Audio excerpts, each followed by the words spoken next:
There's a shocking new European study about the volcano Etna on the island of Sicily in Italy. Part of Europe's highest volcano could collapse and trigger a gigantic tsunami. Would you have thought that, guys? Because it keeps erupting on a regular basis and everyone's like, oh, nice, it does that again. But it is what's going underneath the island, underneath the surface in the water, what's going on there. And there is movement that is, it is shocking. There's acute danger from Etna because earthquakes are not the only events that can cause a tsunami in the Mediterranean Sea. There is volcanoes that can have undersea landslides and volcanic eruptions, and they have led to serious and dangerous tsunamis in the past.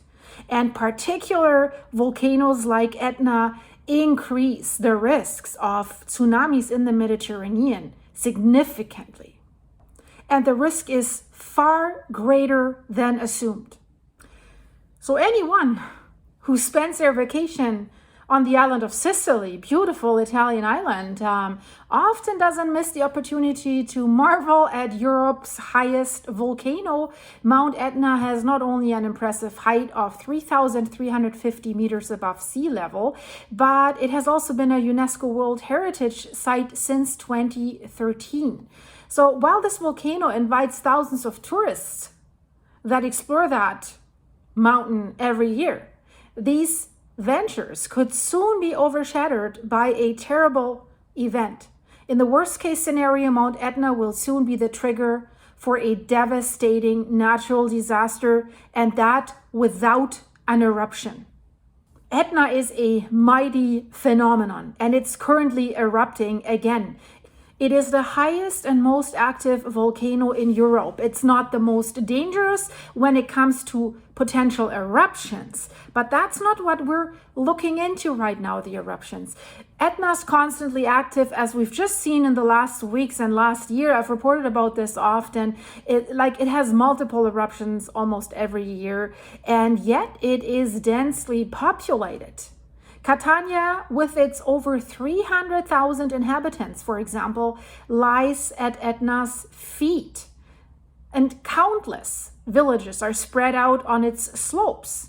So this is a phenomenon not only in Italy, it's in other countries as well. But if you know my channel, I'm reporting about the Naples area with more than 6 million people that are squeezed in between two monsters, the supervolcano Campi Flegrei and Vesuvius. And Campi Flegrei is acting up, is actually in a critical stage. Check out the videos in the end screen. So we have the residents that live there in Sicily, but we also have hundreds of thousands of visitors that are flocking to Etna's peak every year. And many of them are longing, or they hope that they could experience these glowing lava flows for themselves that Etna can produce. And of course, that alone raises the question, how safe or how dangerous is Etna? How well can the dangers of such force of nature be estimated? And maybe, and I think that that's what it is, because we've seen this in other natural disaster areas. Perhaps it's precisely this unpredictability that attracts the people.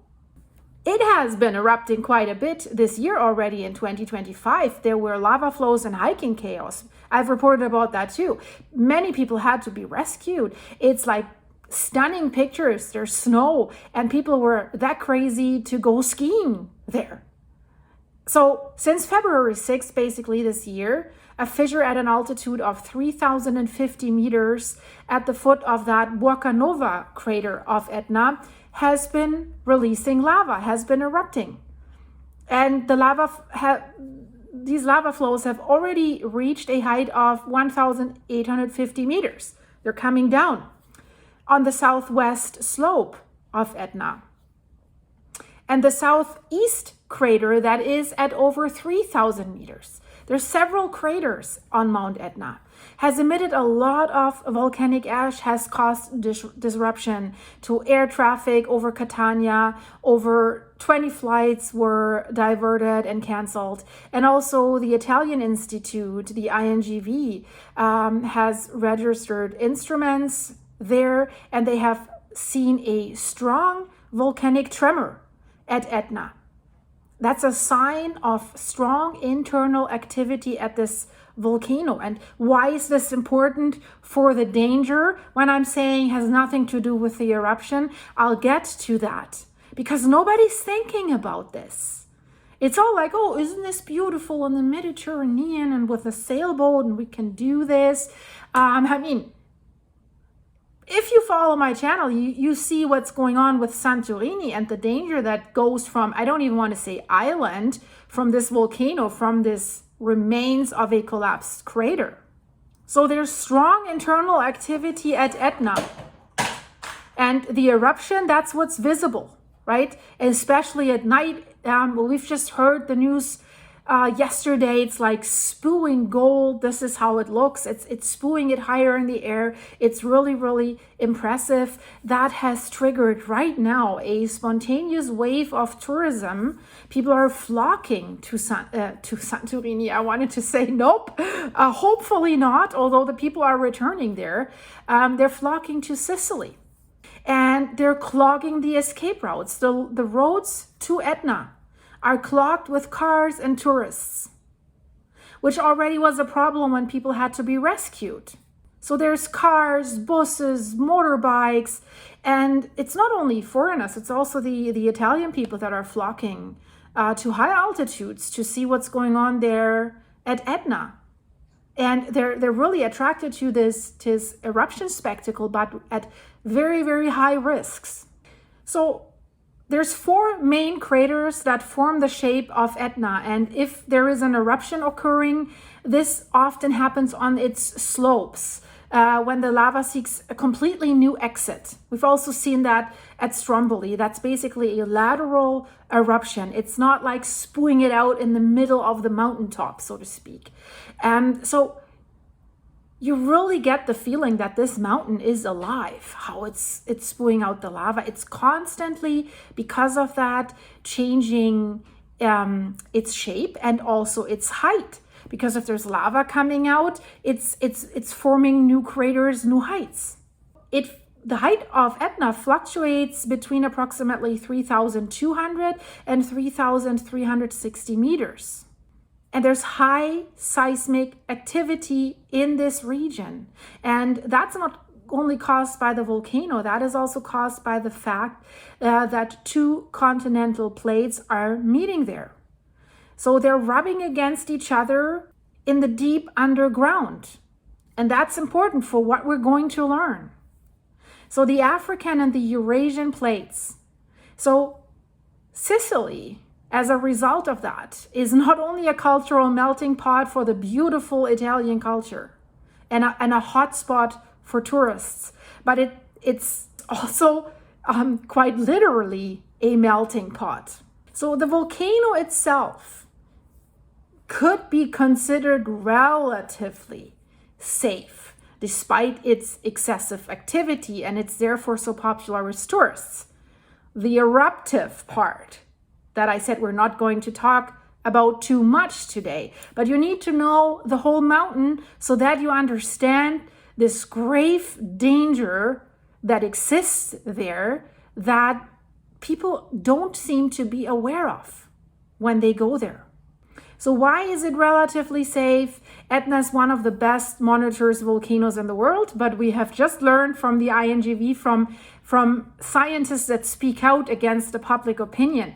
Well, don't believe if these institutions tell you we're constantly monitoring it, that guarantees safety. Not at all. Because they can tell you one day, oh, we are monitoring it, it's erupting. Like Campi Flegrei, oops, there was a super volcanic eruption. It's probably not likely right now, but a phreatic eruption is likely there, right? So the scientists of the INGV are speaking out against their own institutions, saying monitoring does not guarantee you safety.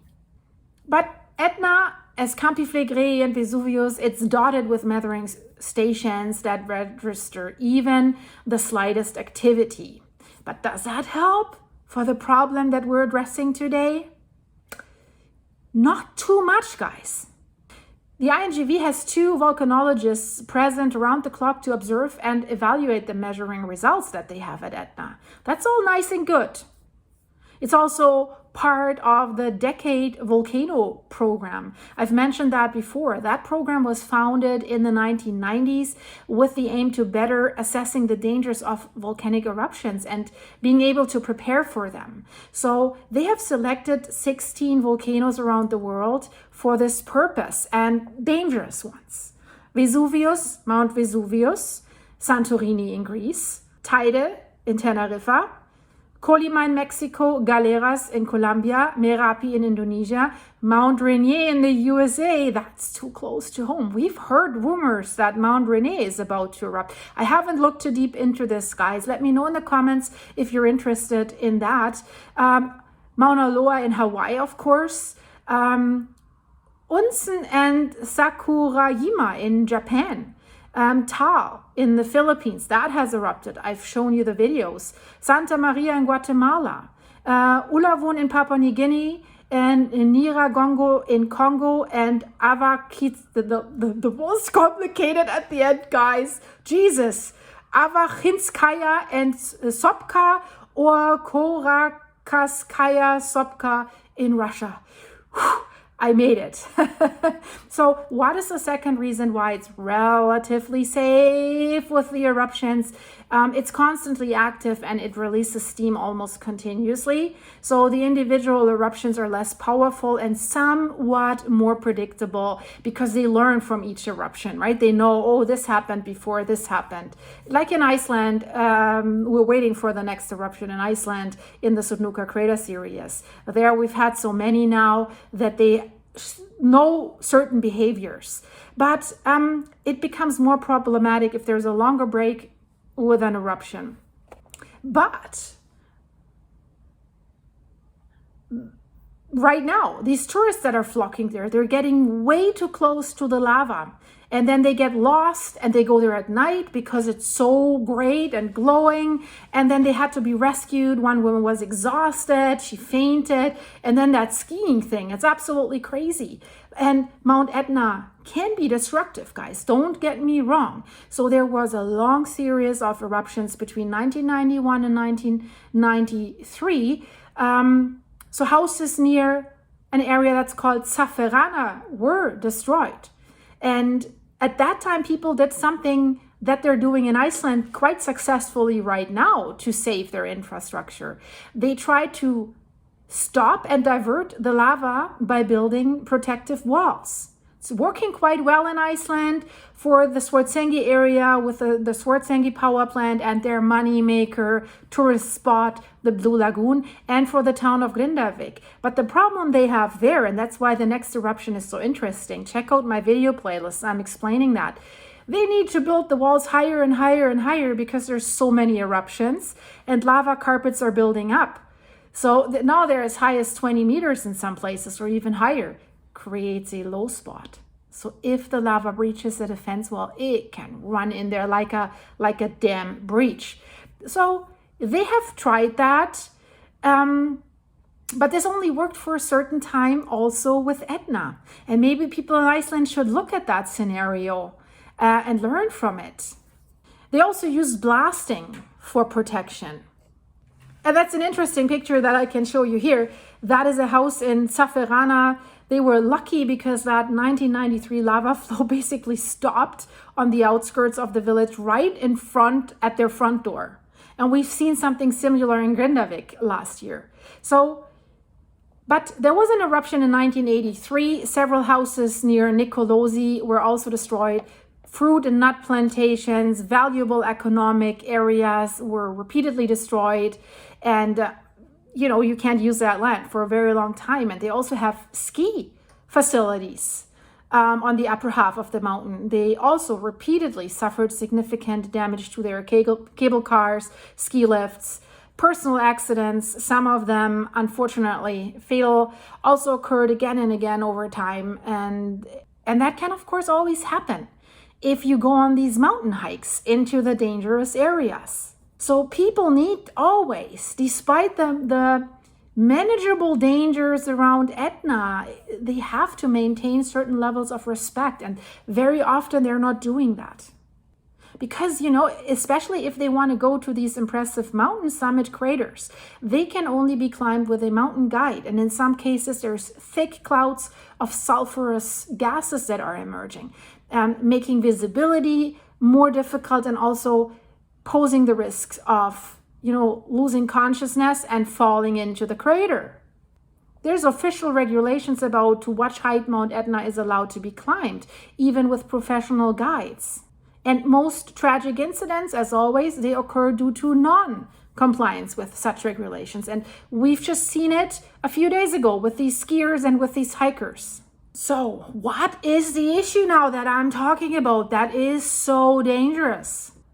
Mount Etna is collapsing into the sea.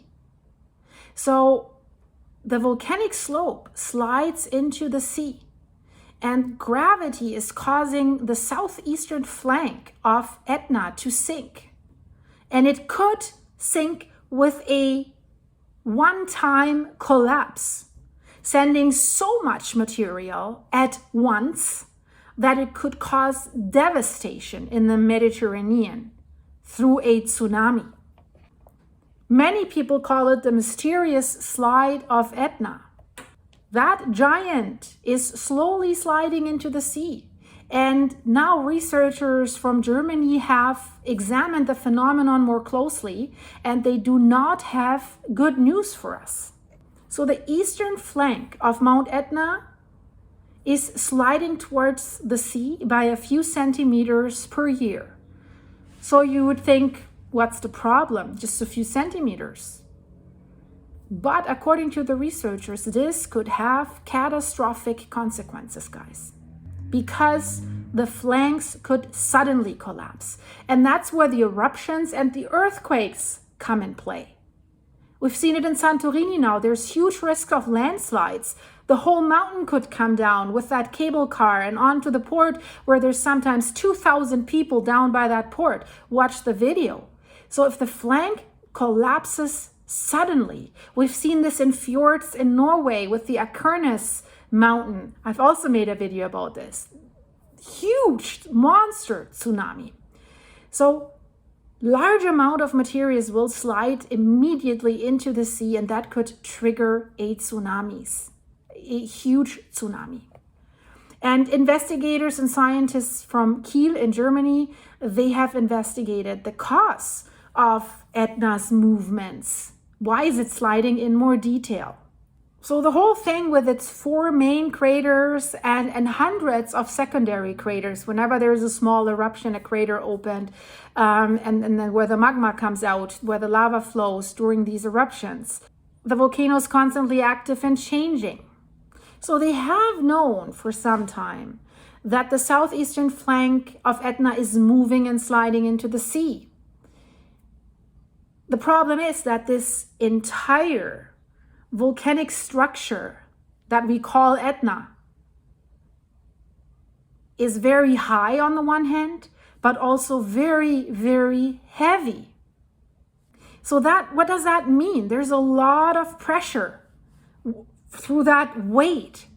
And this means that the volcano is constantly trying to expand in all directions because the weight is, and then there's more height coming because there's more lava coming out, which is adding to the weight.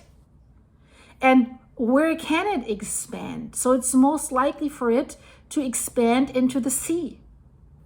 The exact reason, however, guys, why the volcano is starting to slide down has not been researched for a long time. And that is so, so critical.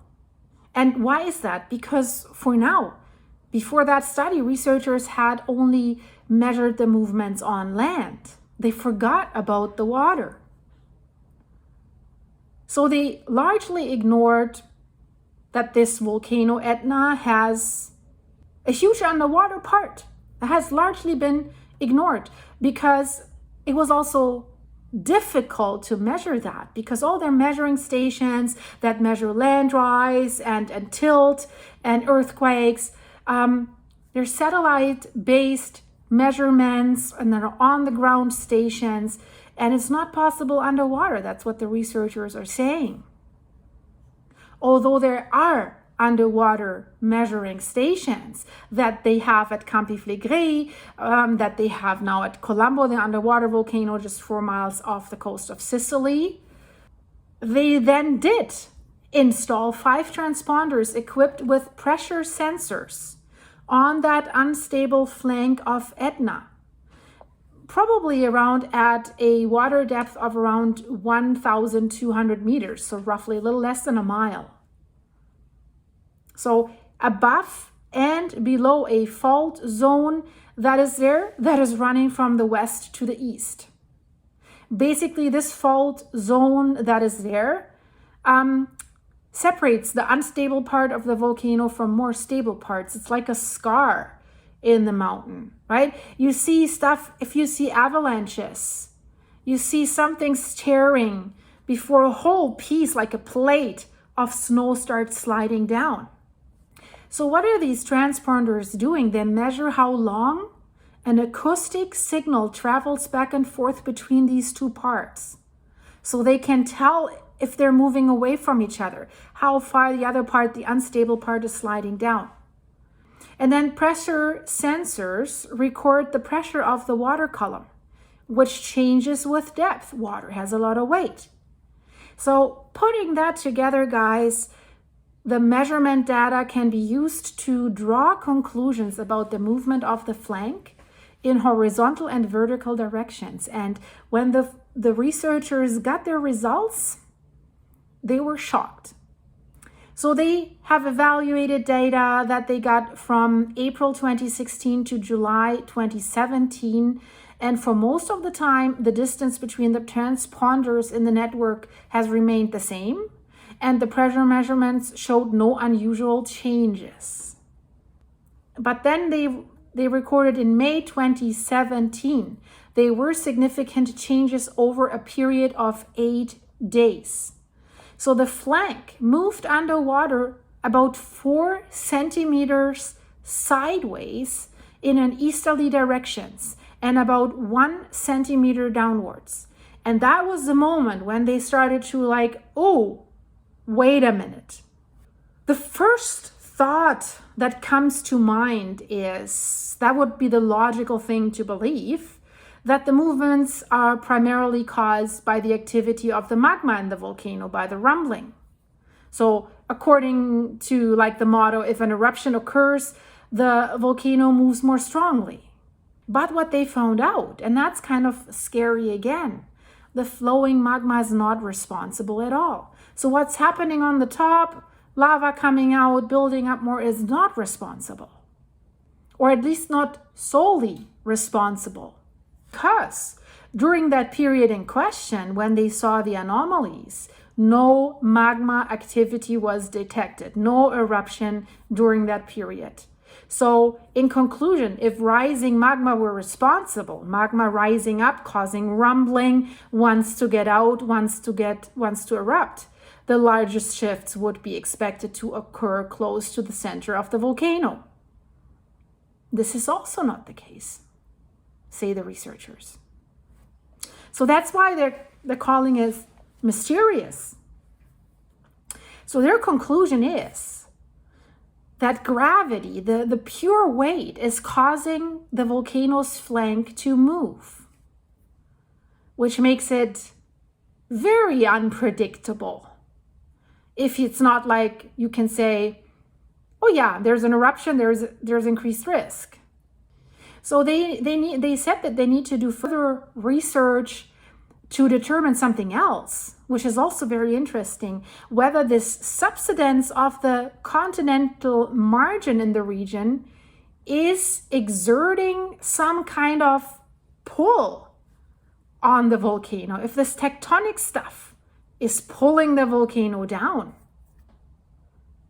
So whether the volcano is simply sliding downward or whether the volcano is simply sliding downwards on its own, simply due to its size and weight.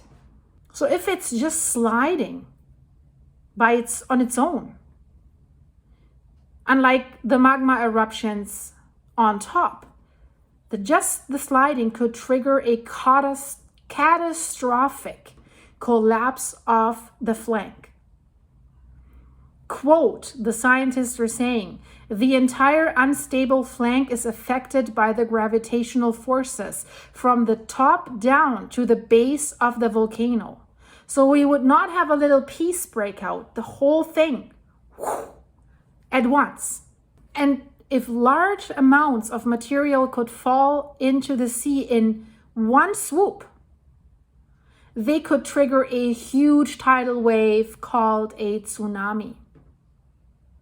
If we had a collapse due to rising magma, on the other hand, that would affect much smaller areas only close to the ascent zone of the magma. So while this volcano invites thousands of tourists to explore it every year, these ventures could soon be overshadowed by a terrible event. In the worst case scenario, Mount Etna will soon be the trigger for a devastating natural disaster, a tsunami. So yeah, guys, I wish I had better news. I know many people on sailboats that love to sail the Mediterranean and dock in Sicily, Naples, going over to Greece, Santorini. Beautiful, right? So there's underwater volcanoes, there's tsunamis, there's underwater landslides. Colombo could collapse, could cause a tsunami. Santorini could cause a tsunami. There's many, many other things that could cause. But Etna, it's like everyone thought, yeah, it's kind of nice, right? It's kind of a tourist destination when it does that. With Stromboli, it has that slide of fire, the one side where always we see the lava slide down. If there's a lot of debris that it's taken with it, it can cause like a wave. But Etna, did you know that, guys? Did you know that it's so massive? When all these people come with their sailboats, and again, it's not only dangerous for the people on Sicily. This shakes the whole Mediterranean. So guys, I hope you liked what you saw.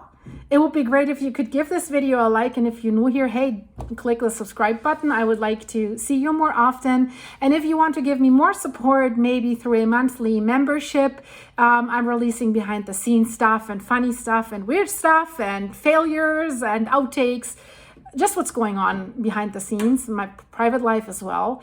Click the join button or click the link in the description of the video. There you can also buy me a coffee. I'm out of coffee for today, which is kind of devastating. I have to drink this stuff. So yeah, you can buy me a coffee or more there to support the channel. Right now, my animals, my dogs and my horses. Thank you for doing that, for those who have already done that, and keep doing that for your ongoing support with the supers, with the coffees, with the memberships. It's so great to have you here, guys. And yeah, tourist season is approaching in Europe. Keep watching my videos. I have some more destinations that are maybe not as safe as they look. So stay tuned and see you soon, guys. Bye.